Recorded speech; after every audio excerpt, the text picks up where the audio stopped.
Hi friends, welcome to our channel super trader Lakshya. यहाँ पे बात करेंगे क्या हो सकता है मंडे को।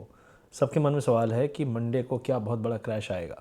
मैं सबसे पहले ये कहना चाहता हूँ कि मंडे को जो क्रैश आएगा वो तो आएगा इंडिया में, लेकिन उसका कारण जो है अमेरिका से निकल रहा है और उसके बहुत सारे कारण हैं। बहुत सारे लोग बहुत सारी बातें करेंगे, लेकिन ये चीज़ क्रिप्टो से भी रिलेटेड है, ये चीज़ गोल्ड एंड सिल्वर से भी रिलेटेड है, ये चीज़ ईरान वॉर से भी रिलेटेड है और ये चीज़ एआई से भी रिलेटेड है। तो ओवरऑल मार्केट एक प्रेशर में है। लेकिन अचानक से क्या पलट गया? 2 दिन पहले जो यूएस का टेक था वो तो रिकॉर्ड हाई पे था। जो यूएस 30 है, डाउ जोन्स है, जो वहाँ का बड़ा इंडेक्स है, वो तो रिकॉर्ड पे था। ट्रम्प कह रहा था वाह बहुत अच्छा है। तो ऐसा क्या हो गया अचानक से कि यहाँ पे मार्केट में बहुत बड़ा फॉल आया? और क्यों सोशल मीडिया में हल्ला है कि मार्केट क्रैश होगा? और क्या सही में क्रैश होगा? क्या सही में आपको लगता है कि मार्केट अमेरिका में कुछ हो रहा है, एआई उठा तो हम नहीं उठे, एआई गिरेगा तो हम गिर जाएंगे, ऐसा है क्या? तो कुछ चीज़ें रिलेटेड है, कुछ चीज़ें रिलेटेड नहीं है। सबसे पहली चीज़ है कि अमेरिका में चल क्या रहा है। अमेरिका में पहली चीज़ है, ट्रंप ने जो एक बखेड़ा खड़ा कर रखा है ईरान वॉर का, उसके कारण तेल और गैस के दाम बहुत हाई पे हैं। ऑलमोस्ट एक साल का अगर रेट देखें तो 70-80% हाई है, जो कि काफ़ी ज़्यादा है।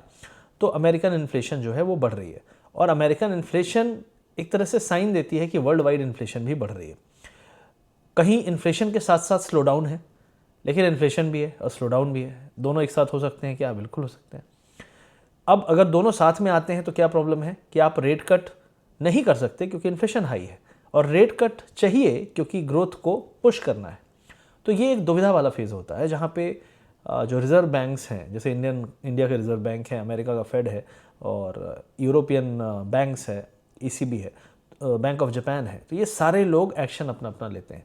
Bank of Japan already tightening पे चल रहा है, जिसको कैरी ट्रेड कहते हैं, और कैरी ट्रेड में बहुत बड़ा ऑलरेडी मूव आ चुका है।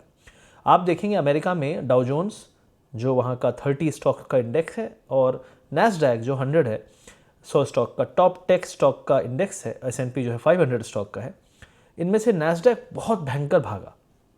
पिछले कुछ हफ्तों में ऑलमोस्ट 23,000 से 23,000 से 31,000 चला गया। ऑलमोस्ट 30% का मूव आया। और क्यों आया?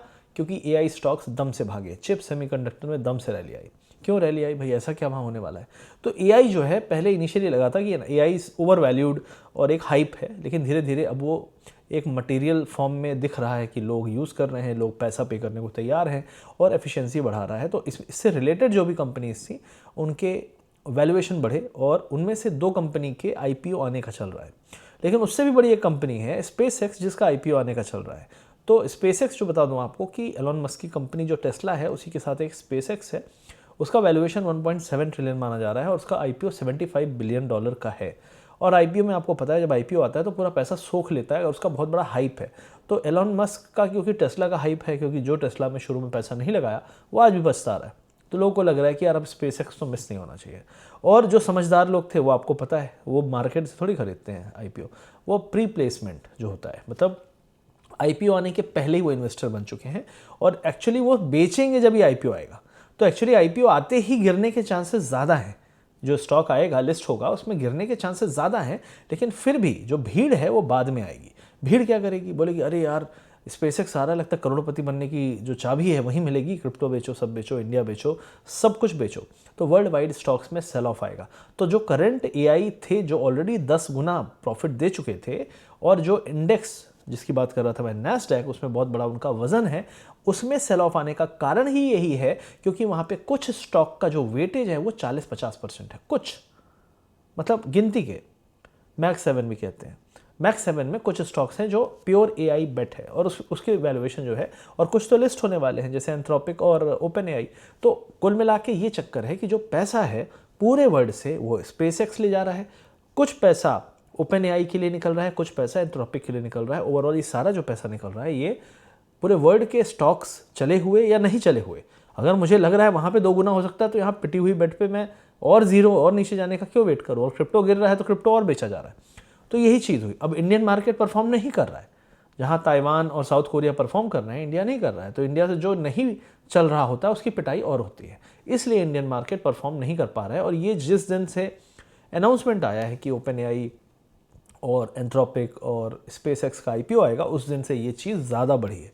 तो मुझे ऐसा लगता है कि ओवर हाइप तो नहीं है, हाइप ज़रूर है। और आपको बता दूं कि जो बड़ा है, बिग मनी है, जो बड़ा पैसा है, वो ऑलरेडी जा चुका है आईपीओस के लिए। जो अब जा रहे हैं वो रिटेलर हैं, और रिटेलर हमेशा चीज़ को कहाँ खरीदता है? हाई पे।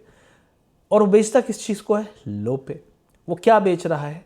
वो ये नहीं देख रहा कि क्रिप्टो खराब चीज़ है, इंडियन मार्केट खराब है, स्टॉक्स खराब है। खराब खराब स्टॉक मार्केट्स भी अच्छा कर रहे हैं, तो हमारा मार्केट खराब नहीं है। अगर आप बोलें कि गिफ्ट निफ्टी 350 पॉइंट डाउन है तो बहुत गिर जाएगा, जो डेटा कह रहा है वो डेटा उल्टा कह रहा है। डेटा कह रहा है कि यार ज़्यादा यहाँ से गिरेगा नहीं, गिरेगा अभी तो बाउंस आ जाएगा। तो मुझे ऐसा लगता है कि ओवर हाइप्ड है ये जो हल्ला है वीकेंड में, ये वो कि क्रैश हो जाएगा, ये ओवर हाइप्ड है। मंडे को गैप डाउन खुल सकते हैं, लेकिन खुलने के बाद घंटे 2 घंटे में बाउंस बैक भी करने की कोशिश शुरू हो जाएगी। और अगले 2 से 3 दिन बाद, जिस दिन पहला आईपीओ जो है स्पेसएक्स का जो लिस्ट हो जाए, या उसका जो पैसा है, जो फ्रीज पैसा है, वो फ्रीज पैसा रिलीज़ होने का जो अपना एक टाइम शेड्यूल अपने को पता चलेगा, या जो पैसा निकलने लगे, वो पैसा जब वापस लौटेगा तो कहाँ लौटेगा? हर उस चीज़ में जो अच्छी है, हर उस चीज़ में जो वैल्यू के हिसाब से गिरी हुई है। और वैल्यू के हिसाब से आपको पता है कि आज के समय में जब स्टॉक बेचो तो टूटते ज़्यादा हैं, क्योंकि जो मार्केट की लिक्विडिटी है काफ़ी कम है। रेट्स हाई पे चल रहे हैं बिकॉज ऑफ इन्फ्लेशन।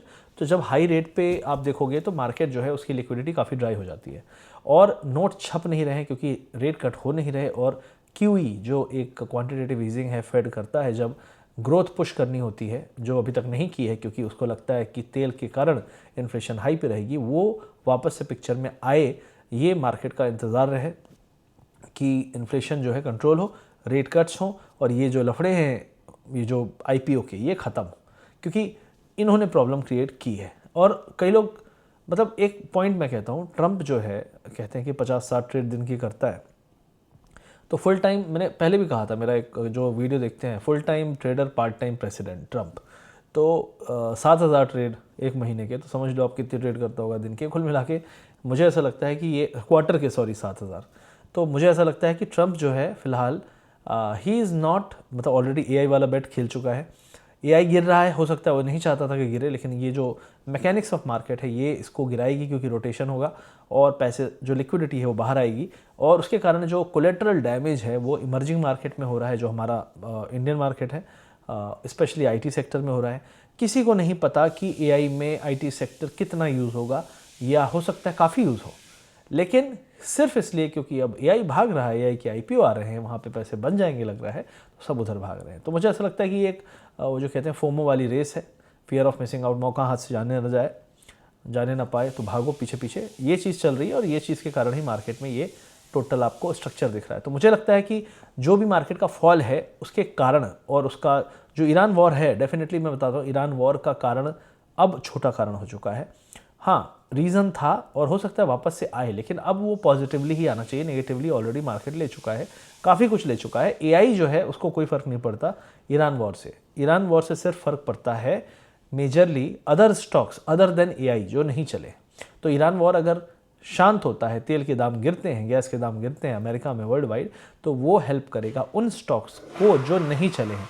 तो आपको नज़र क्या रखनी है? उन स्टॉक्स पे जो स्टॉक्स अभी तक नहीं चले हैं। क्या मैं उसमें अपना कोई ऐसा चमकता सितारा ढूंढ सकता हूं? जैसे कल मार्केट अगर मान लो मंडे को 350 पॉइंट गिरे भी, गिफ्ट निफ्टी जो दिखा रहा है, तो उस टाइम पे कौन सा स्टॉक कम गिरा है? ऑलरेडी गिर चुका है काफ़ी दिनों से, लेकिन उस गिरने के बाद भी मंडे को कम गिर रहा है। That is how you identify, और इस टाइप का बिहेवियर आपको स्टॉक्स में देखने को मिलेगा। तो इस तरीके से आप अच्छे स्टॉक्स को पिक करके उसको एटलीस्ट अगले 6 महीने 8 महीने के लिए होल्ड कर सकते हो। कारण सिंपल है कि ना इन्फ्लेशन का सिनेरियो ट्रंप ऐसा रहने देगा, ना ईरान का वॉर बहुत लंबा खींचेगा।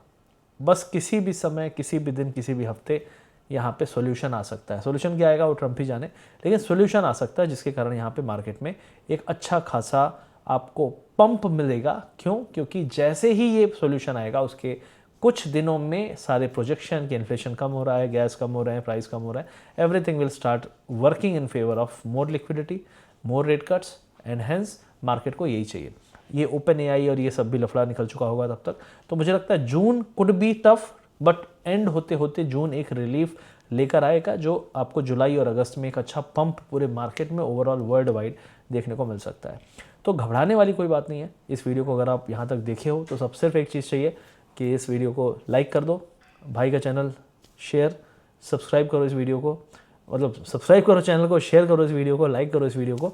और उम्मीद है कि आपको ये जो एनालिसिस मैंने किया ये अच्छा लगा होगा। इसी तरीके के एनालिसिस के लिए चैनल को सब्सक्राइब कर लीजिए। हमारा दूसरा चैनल है लक्ष्य ग्लोबल ट्रेड्स, तो यहाँ पे मैं मार्केट एनालिसिस डालता हूँ वीकली, एटलीस्ट वीकेंड में। तो आई होप ये अच्छा लगा हो। अच्छा लगा तो लाइक शेयर सब्सक्राइब। मिलते हैं अगले वीडियो में। एक और काम आप कर सकते हैं, अगर आप क्रिप्टो करेंसीज में ट्रेड करते हैं तो हमारा फ्री वीआईपी ग्रुप है। फ्री वीआईपी ग्रुप में क्या होता है, फ्री में, आपको कोई पैसा नहीं लगना है। आप हमारे लिंक से अकाउंट खोलते हैं। अगर आपको अच्छा लगता है क्रिप्टो में सीखना है, ट्रेड करना है, तो आप अकाउंट खोलते हैं, केवाईसी करते हैं, डिपॉजिट करते हैं, फिर आपको हम बताते हैं कैसे ट्रेड करना है, क्या ट्रेड करना है, व्यूज़ एनालिसिस, ये सब चीज़ें आपको उस ग्रुप में मिलती हैं और वो फ्री है, लेकिन उन लोगों के लिए जो एक्टिवली ट्रेड करना चाहते हैं। तो वीडियो के पिन कमेंट डिस्क्रिप्शन को चेक कर लेना, वहाँ पर लिंक डाल दूँगा। आप अकाउंट ओपन कर सकते हो और किस तरीके से ट्रेड करना है वो सारी चीज़ें आपको वहाँ सीखने को आगे मिलती रहेंगी। यूट्यूब चैनल पे भी मिलती रहेंगी, तो चैनल पे भी बने रहना, सब्सक्राइब कर लेना। उम्मीद है अच्छा लगा। Like share subscribe. See you soon in the next video, in the next analysis. Bye bye and happy trading and safe trading and don't worry, I am here. मैं आपको एनालिसिस में क्लियर कर दूंगा कोई भी मिथ्स हैं, doubts हैं और जो भी अफवाहें हैं उन चीज़ों को। Thank you very much. Bye bye.